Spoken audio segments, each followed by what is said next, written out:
it's appropriate leading up to the glorious event of PAX Australia 2019 that I've got a copy of a game that I fell in love with at my very first con.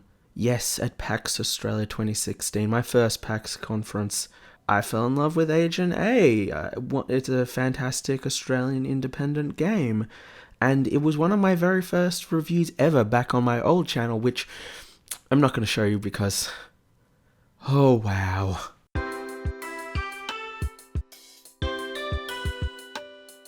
So let's talk about Agent A. It's originally a game that was for phones. I started off playing it on iOS, but now that it's finished its 5-chapter run, it's coming to PC, which is great because it's so much harder to get gameplay for a game on iOS. I suppose I'll start off by tempering expectations a little bit because, you know, it is a little bit simple for a PC release, but it's still dripping with so much style and sophistication that you see in the iOS counterpart, and it is genuinely a game that you will play for like a few hours. You'll get a bit of entertainment out of it, but it's clearly a mobile game, you know.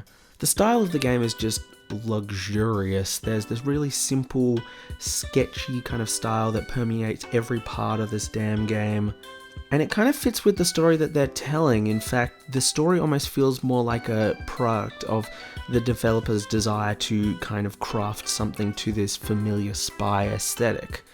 I mean, that sounds like a diss, but I don't want that to actually be negative. I mean, what we have here is a game that is essentially born out of the well-trodden past of the spy genre. I mean, it feels like you're in a Cluedo game.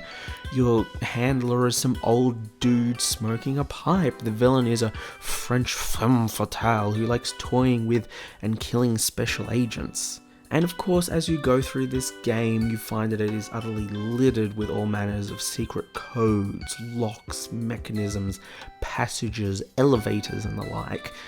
I mean, it looks simple, but as the game progresses, the challenges become a bit harder, the individual elements form into more ridiculously decadent webs of obfuscated architecture. So much of those brilliant mystery stuff, you know, like, I don't know, I just love secret passages and all that kind of crap.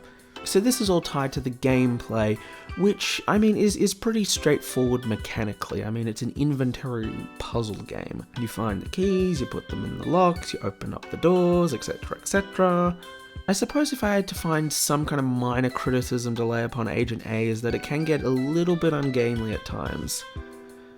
Like many of these kinds of games, Agent A has its bottlenecks. One chapter's ultimate goal is unlocking a door, so all the inventory items or the puzzles, you know, eventually by the end of the chapter will funnel down into this one thing. But the thing is, not all the puzzles linearly follow one after the other, so you're kind of going to be doing some things in parallel, and you can kind of find yourself holding a lot of keys without knowing where the locks are, in some cases because you're not up to the stage where you get to access the locks. And as the chapter continues, your inventory and the locations you can visit can kind of swell a bit, which makes the path ahead a little bit murky. Some puzzles seem to basically be solved until quite a bit after the fact, at which point, you know, you've kind of led the players astray a little. Having said that, I mean, I definitely didn't need a tutorial, which, you know, is in part because I've played, you know, a lot of this game before. But, you know, if you look around, you keep your eyes peeled, you investigate, you find all the codes, you'll figure out exactly what the game is trying to tell you over time, and you're going to be able to chew through this game pretty quickly.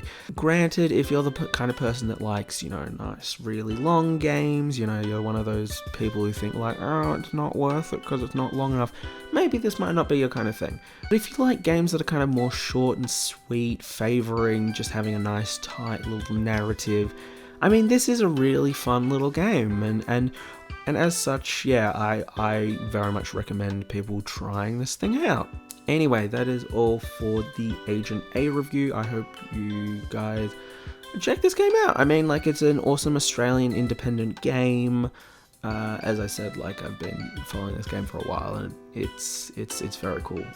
Otherwise, if you enjoyed this, please like and comment and subscribe if you want to see more, including, as I said, PAX Australia is right around the corner. I'm going to be trying to interview just a whole bunch of indie developers, maybe some AAA Rebel as well. We're gonna, put a whole bunch of videos up. I'm excited and nervous because this year my game plan is to not do like camera recorded video and just do audio, but I'm gonna kind of make up for that by doing just like tons more interviews. And we'll see how it goes. I mean, I'm very excited. And if nothing else, I'm hoping that all you people at home will get to find out about all the very awesome indie games that you might not be able to see if you're not able to come down to PAX Souls. But if you are, then come say hi to me. Anyway, I've been rambling on enough. Donate to the Patreon, that would be awesome. And I will see y'all soon. You'll see me, or you'll hear me if you subscribe. Please do that, okay? Bye.